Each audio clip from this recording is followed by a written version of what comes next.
Bismillahirrahmanirrahim. Assalamualaikum warahmatullahi wabarakatuh.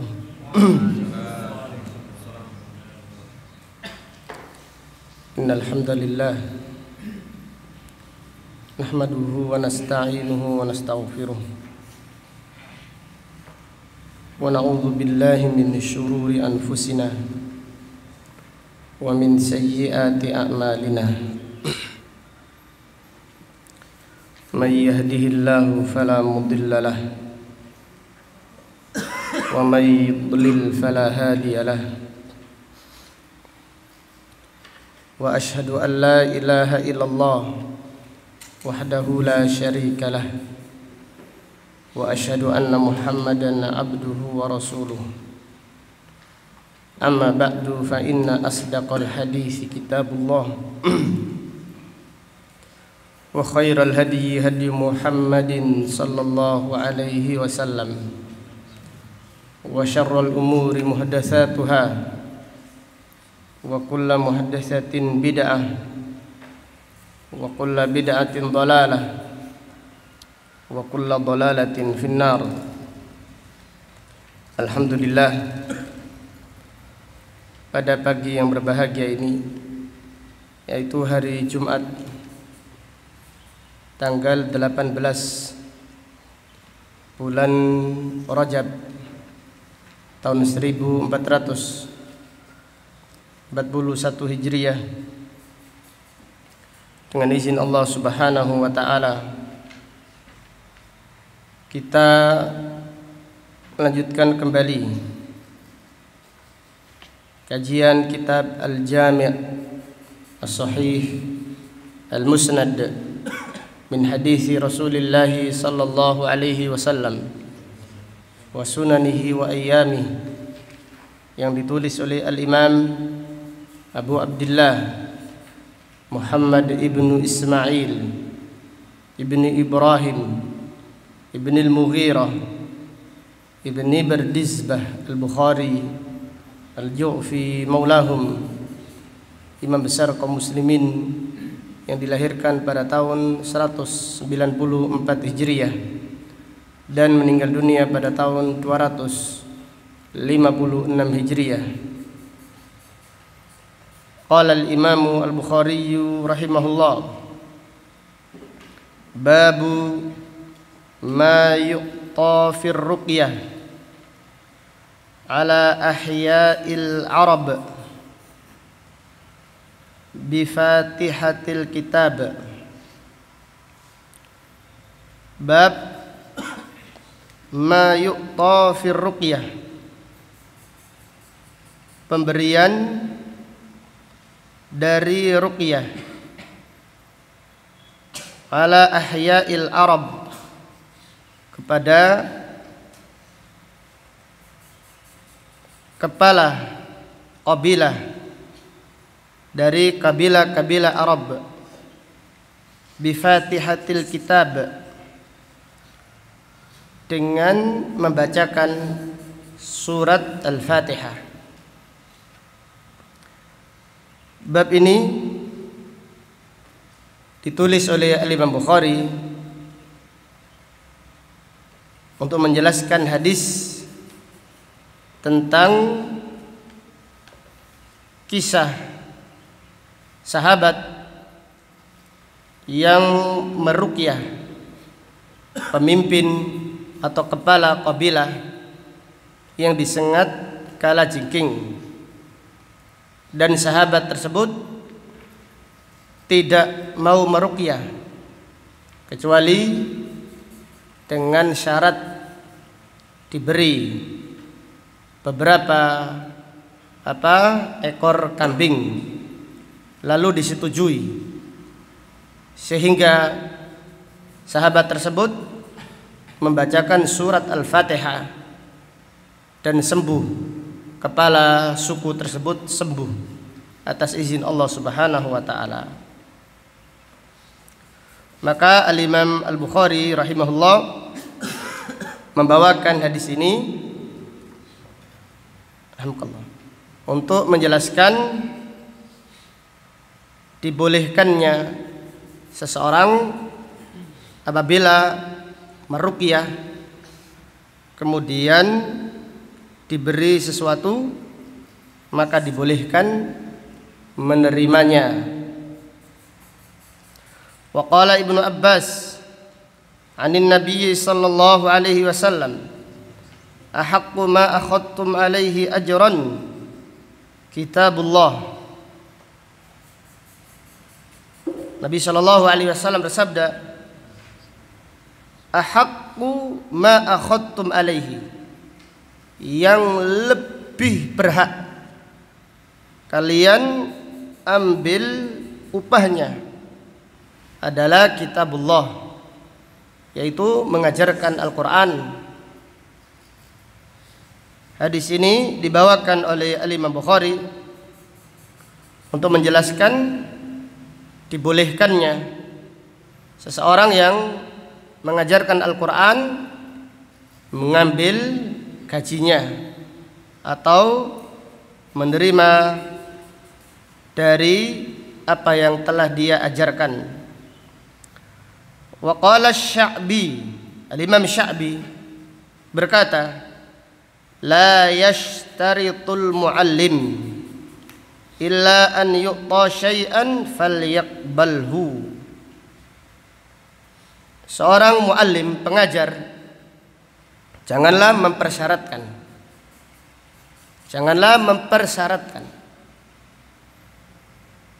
illa an yu'ta syai'an, jika diberi sesuatu, falyaqbalhu. Seorang yang mengajarkan Al-Quran, mengajarkan As-Sunnah, ketika mengajar janganlah mempersyaratkan. Saya mengajar sekian-sekian, harus digaji sekian-sekian. Saya mengajar seminar demikian, harus sekian-sekian. Al-Imam Sya'bi mengatakan janganlah demikian. Kalau diberi, alhamdulillah, falyaqbal minhu. Maka di antara para ulama, imam-imam besar kaum muslimin, mereka mengambil jika diberi di dalam menyampaikan hadis. Di antaranya adalah Abu Nuaim Al-Fadl ibnu Dukain As-Sadusi, imam besar kaum muslimin. Ketika dikatakan, kenapa wahai Abu Nuaim engkau menerima gaji atau upah dari hadis yang telah engkau sampaikan? Maka Abu Nuaim berkata, indi salasa asyara aulad fil bait, aku memiliki 13 anak di rumah. Man yakfihim, siapa yang mencukupi keperluan mereka? Demikian pula banyak di antara para ulama, memang lebih utama bagi yang mampu tidak mengambil. Bagi yang mampu tidak mengambil hasil, tidak mengambil gaji dari yang diajarkannya. Namun jangan mengharamkan. At-tahrim minal kitabi was sunnah. Mengharamkan itu dari Al-Quran, dari sunnah Rasulullah sallallahu alaihi wasallam. Maka Imam Bukhari membawakan hadis-hadis ini untuk menjelaskan tidak mengapa seorang guru, seorang pengajar, seorang ustadz mengambil gaji dari apa yang diajarkannya. Demikian pula muadzin, demikian pula imam. Tidak mengapa jika di sebuah masjid ditentukan bagi muadzin sekian-sekian, tidak mengapa muadzin tersebut mengambilnya. Tetapi janganlah mempersyaratkan, saya mau adzan dengan syarat sekian-sekian. Ini yang dibenci oleh para ulama salaf. Wa qala al-Hakam, Al-Imam Bukhari memiliki guru yang namanya Hafs ibnu Umar. Hafs ibnu Umar dikatakan oleh Imam Ahmad bin Hanbal, Hafs ibnu Umar la yu'khad alaihi harfun, Di dalam riwayat hadisnya tidak pernah salah walaupun satu huruf. Para ulama abu alaihi, mencela hadisnya, tapi tidak mendhaifkannya, enggan. Karena li'annahu yashtaritu, karena beliau mempersyaratkan kalau mau hadis harus dibayar sekian. Al-Imam Bukhari tetap meriwayatkan hadis dari Hafs ibnu Umar, Abu Umar. Imam Bukhari di dalam kitab sahihnya tetap meriwayatkan. Jadi mengambil upah walaupun dipersyaratkan bukan termasuk melemahkan hadis seseorang. Walaupun banyak di antara para ulama seperti Abu Hatim dan yang lainnya tidak mau mengambil hadisnya, tetapi bukan untuk mendhaifkan hadisnya. La yu'khad alaihi harfun. Imam Ahmad mengatakan hadisnya tidak salah walaupun satu huruf saja. Namun para ulama menjauhinya, abu alaihi, mencelanya, namun tidak mendhaifkan hadisnya, karena beliau mengambil upah, mempersyaratkan ketika menyampaikan hadis harus bayar sekian-sekian. Namun Al-Imam Bukhari tetap meriwayatkan hadis-hadisnya Hafs ibnu Umar di dalam kitab Sahih Al-Bukhari. Maka Imam Syafi'i berkata, la yashtaritul muallim.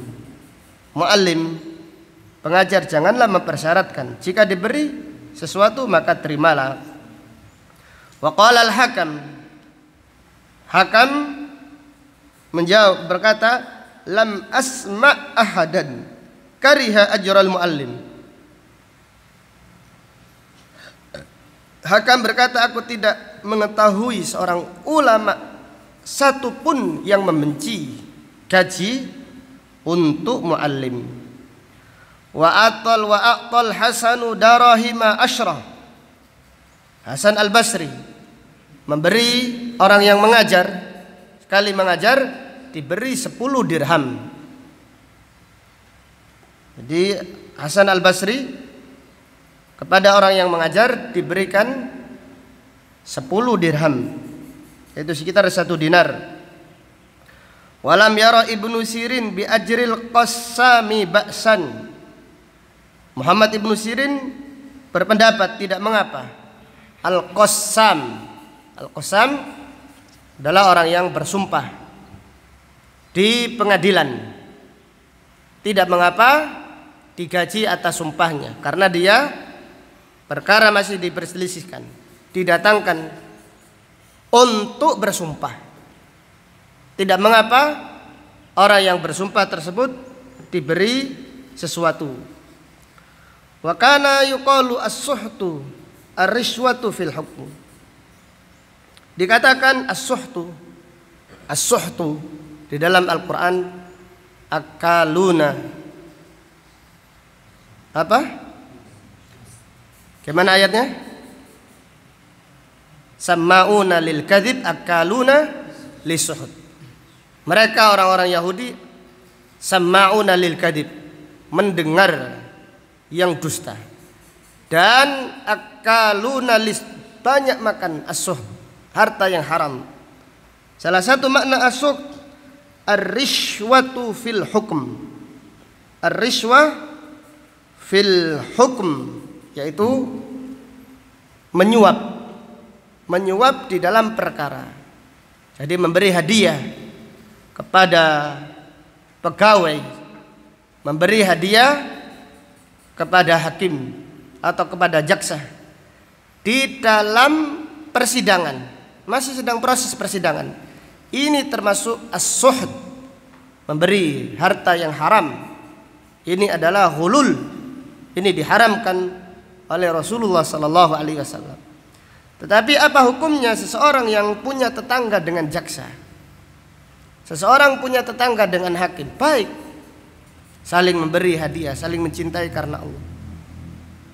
Jika hadiahnya diberikan tanpa ada unsur persidangan, tak ada hubungannya dengan persidangan, maka tidak mengapa memberi hadiah. kepada hakim. Kenapa? Karena Nabi Shallallahu Alaihi Wasallam seorang hakim. Beliau seorang pengajar. Beliau seorang guru, seorang hakim juga, pemimpin. Tapi Nabi Shallallahu Alaihi Wasallam menerima hadiah, dan hadiahnya tidak ada hubungan dengan apa? Persidangan. Maka tidak mengapa. Jadi punya tetangga hakim dan tidak ada hubungan persidangan. Kita memberi hadiah di bulan Ramadan, kita mengirimi buka puasa, dia mengirimi kita, tidak masalah. Ini mengamalkan hadis Nabi Shallallahu Alaihi Wasallam, tahadu tahabu. Hendaklah kalian saling memberi hadiah, maka kalian saling mencintai. Namun apabila kita sedang ada masalah di persidangan, kemudian kita memberi hadiah kepada hakim, ini namanya riswah. Ini namanya as-suhd, akaluna lis-suhd, makan harta haram. Dan alangkah banyaknya manusia macam hari ini, semacam itu hari ini, makan harta haram tidak diperdulikan, makan harta yang riba tidak diperdulikan. Padahal Allah Subhanahu wa taala memberikan banyak permasalahan, banyak hukuman bagi orang yang hartanya dari yang diharamkan. Jadi mereka pegawai-pegawai, pejabat-pejabat yang menerima harta yang haram, makan harta haram, keluarganya pasti berantakan, pasti hancur, pasti banyak gelisahnya, pasti banyak masalahnya. Jadi karena uang yang haram tidak membawa ketenangan. Tidak mungkin orang itu mengambil harta yang haram kemudian bisa qanaah di dalam hidupnya, bisa tenang, tidak mungkin, itu mustahil. Ketenangan didapatkan orang yang mencari berkah dari hidupnya. Sedikit tapi berkah melahirkan ketenangan. Maka Rasulullah Sallallahu Alaihi Wasallam bersabda, "Man asbaha minkum aminan fi sirbi, mu'afan fi jasadi, indahu qutu yaumih, faka'annama hizat lahu dunya bihadzafiriha." Barang siapa di pagi harinya kampungnya aman, badannya sehat, dia punya makanan cuma satu itu hari-hari saja, tidak punya yang lain. Karena hartanya dari yang halal, dia qanaah, maka seperti dia diberi dunia dan seisinya. Maka dia bersyukur kepada Allah Subhanahu wa taala. Lain orang yang makanannya haram, as-suhd, banyak menerima suap, banyak mengambil dari jalur yang diharamkan oleh Allah, tidak mungkin menjadi orang yang bersyukur. Mustahil jadi orang yang qanaah. Mustahil. Ini tidak mungkin ketemu antara yang haram dengan qanaah, tidak mungkin. Ini mustahil. Dan banyak ayat-ayat tentang demikian. Maka banyak mereka menjumpai, lihatlah kalau mereka pensiun, banyak yang takut, sindrom ketakutan, karena sudah tidak ada lagi. Tapi lihatlah teman-teman yang mengaji, setelah pensiun tambah aktif di dalam masjid, aktif, lebih aktif sholat berjamaah, lebih aktif membaca Al-Quran, dan demikian. Semua pasti ada waktunya, karena mereka malah menunggu, kalau saya pensiun, alhamdulillah saya lebih fokus lagi menuntut ilmu, menghadiri majelis-majelis ilmu. Kemudian wa kanu yu'tauna 'alal kharsi. Al-Imam Bukhari berkata, mereka memberi upah kepada orang yang menghitung. Alhamdulillah. Jadi orang yang menghitung buah yang masih ada di pohonnya, mau dibeli, dihitung kharras, dihitung berapa ini jumlahnya, diberi upah, tidak mengapa. Qala al-Imam al-Bukhari rahimahullah, haddatsana Abu Nu'man qala haddatsana Abu Awanah an Abi Bishr an Abil Mutawakkil an Abi Sa'id radhiyallahu anhu qala.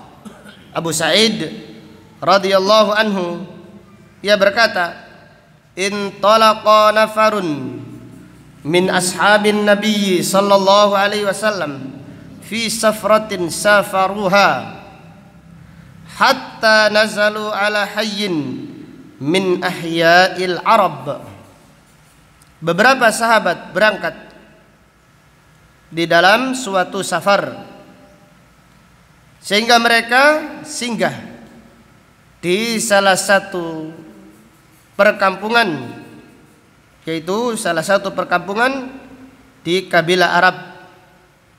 Fastadafuhum fa'abau an yudayyifuhum. Mereka para sahabat meminta supaya dijadikan tamu karena mereka kehabisan bekal, maka minta dijadikan tamu. Namun mereka enggan untuk menerima mereka, yaitu para sahabat, menjadi tamu. Faludigha sayyidu dzalikal hayy. Kemudian kepala kabilah di kampung tersebut disengat kalajengking. Fasa'au lahu bikulli syai'in la yanfa'uhu syai'. Kemudian karena kalajengkingnya beracun, diobati dengan cara apapun tidak sembuh, tidak bermanfaat. Faqala ba'duhum lau ataitum haula'i rahta alladzina nazalu la'allahu an yakuna inda ba'dihim syai'. Sekiranya kalian mendatangi musafir yang singgah di desa kita ini, semoga di antara mereka memiliki sesuatu untuk mengobati kepala kami. Faqala ba'duhum fa'atauhum faqalu. Mereka pun mendatangi para sahabat. Mereka berkata, ya ayyuhar rahtu, wahai rombongan, inna sayyidana ludigha, sesungguhnya tuan kami disengat kalajengking. Wa sa'aina lahu bikulli syai'in la yanfa'u, kami sudah mengupayakan untuk diobati namun tidak bermanfaat. Fahal inda ahadin minkum min syai', apakah di antara kalian memiliki sesuatu, ada yang bisa untuk mengobati? Faqala ba'duhum, maka sebagian para sahabat mengatakan, na'am wallahi inni la urqi, iya demi Allah aku adalah seorang yang meruqyah. Walakin wallahi istadafnakum falam tudayyifuna, akan tetapi demi Allah kami meminta kalian menerima kami sebagai tamu, namun kalian tidak menerima kami. Fama ana biraqin hatta taj'alu lana ju'lan, fama ana biraqin lakum hatta taj'alu lana ju'lan, dan kita tidak akan meruqyah kalian sampai kalian memberikan sesuatu kepada kami. Fasalahuhum ala qati'in minal ghanam. Mereka sepakat, jadi tawar menawar, sepakat meruqyah kalau sembuh diberi beberapa kerombolan kambing. Ala qati'in minal ghanam. Fantalaqa yatfilu alaihi wa yaqra'u alhamdulillahi rabbil alamin. Maka sahabat tersebut berangkat dan sambil membaca surat Al-Fatihah, dibacakan surat Al-Fatihah. Yatfilu alaihi, tiupkan, diludahi kecil-kecil. Apa bahasanya? Hah? Masa diludahi? Hah? Kemudian sahabat tersebut membacakan, memercikkan ludah kepada tuan tersebut dan dibacakan surat Al-Fatihah. Faka'annama nusyita min iqal, seakan-akan orang tersebut terlepas dari belenggu, dari ikatan. Fantalaqa yamshi wa ma bihi qalabah, maka dia bisa berjalan seakan-akan tidak terjadi sesuatu. Qala fa'aufuhum ju'lahum alladhi salahuhum alaihi, maka tuan tersebut berkata, berikan pada mereka, tunaikan hak-hak mereka yang telah kalian sepakati, sehingga mereka, yaitu para sahabat, mendapatkan beberapa kerombolan kambing. Faqala ba'duhum, maka sahabat berselisih, iksimu, ayo kita bagi. Ini untuk kita semuanya. Faqala alladhi raqa, yang meruqyah berkata, la taf'alu, jangan mengerjakan, jangan dibagi dulu. Hatta na'tiyan nabiyya sallallahu alaihi wasallam fanadhkura lahu alladhi kana fananzura ma ya'muruna. Jangan lakukan sampai kita datang kepada Nabi sallallahu alaihi wasallam. Kita menceritakan kejadian ini dan kita tunggu apa perintah beliau kepada kami, kepada kita. Faqadimu ala Rasulillahi sallallahu alaihi wasallam fadzakaru lahu, maka mereka pun datang kepada Nabi sallallahu alaihi wasallam dan menceritakan kepada beliau peristiwa yang terjadi. Faqala wa ma yudrika annaha ruqyah, dari mana kamu tahu kalau surat Al-Fatihah adalah ruqyah? Tsumma qala, kemudian Nabi sallallahu alaihi wasallam bersabda, qad asabtum, kalian telah melakukan yang benar, tidak salah. Iksimu, bagikan kambing ini. Wadribu li ma'akum sahman, dan aku pun berikan satu saham, ikut mendapatkan bagian tersebut. Sekarang pertanyaan, kenapa Nabi sallallahu alaihi wasallam kok ikut mendapatkan bagian? Sedangkan beliau tidak ikut di dalam safar tersebut. Kok beliau mengatakan idrubu li bisaham? Kenapa? Karena beliaulah yang mengajarkan surat Al-Fatihah kepada para sahabat. Fadhahikan nabiyyu sallallahu alaihi wasallam, Nabi sallallahu alaihi wasallam pun gembira tertawa. Wa qala Abu Abdullah wa qala Syu'bah haddatsana Abu Bishr qala sami'tu Abul Mutawakkil bihadza. Dari hadis ini terdapat beberapa pelajaran yang bisa diambil. Fihi,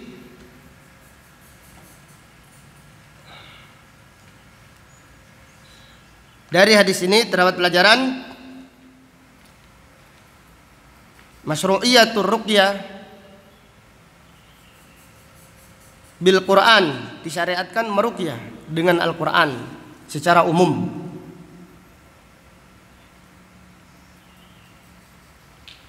Fihi fadlu suratil Fatihah, keutamaan surat Al-Fatihah, wa annaha ruqyah, dan surat Al-Fatihah adalah ruqyah.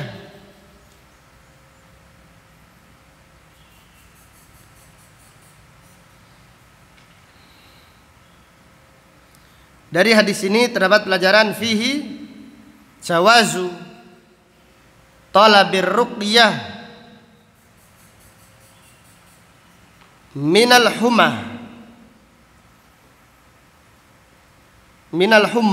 dibolehkan meminta ruqyah karena demam, baik demamnya karena sengatan kalajengking atau yang lain.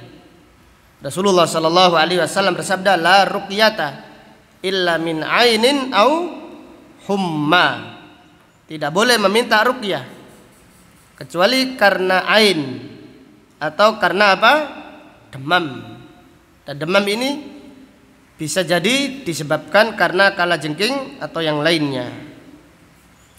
Namun lebih utama meruqyah diri sendiri, tetapi boleh meminta ruqyah. Kemudian dari hadis ini terdapat pelajaran jawazu talabil istidafah, dibolehkan meminta menjadi tamu lil hajah jika diperlukan. Maka para ulama menjelaskan adanya hotel di sebuah kota hukumnya makruh. Adanya hotel di sebuah kota hukumnya makruh. Kenapa? Karena dengan adanya hotel hilang, yaitu memuliakan tamu. Kemuliaan memuliakan tamu, keutamaan memuliakan tamu. Sekarang kalau ada yang mau datang, dahulu kalau ada orang yang mau datang di sebuah kampung, meminta dijadikan tamu sehingga mereka melayaninya. Dan wajib melayani tamu berapa hari? 3 hari. Maka para ulama menjelaskan adanya hotel di sebuah kota makruh karena meninggalkan fadilah yang besar ini. Sekarang kita hidup di zaman memuliakan tamu itu sangat asing sekali. Memuliakan tamu perbuatan yang sangat asing. Padahal itu sangat dianjurkan oleh syariat Islam. Bahkan disebutkan di dalam Al-Quran, Nabi Ibrahim alaihissalam ketika datang tamu langsung dimuliakan. Maka Nabi Ibrahim alaihissalam dijuluki Abu Diyafah, bapaknya orang yang memuliakan tamu. Kemudian dari hadis ini terdapat pelajaran jawazu as-su'al indal hajah wad darurah, dibolehkan meminta apabila dalam keadaan darurat.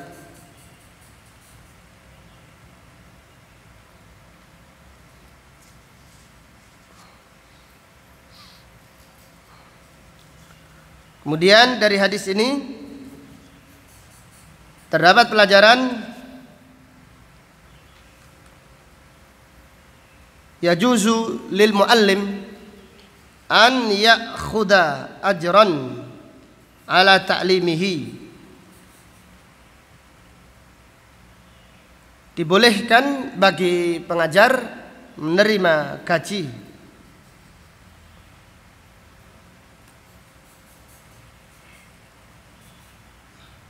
Dari hadis ini terdapat pelajaran fihi jawazu lirraqi an ya'khudha ajran. Dibolehkan bagi orang yang meruqyah menerima gaji atau mengambil upah dari ruqyahnya.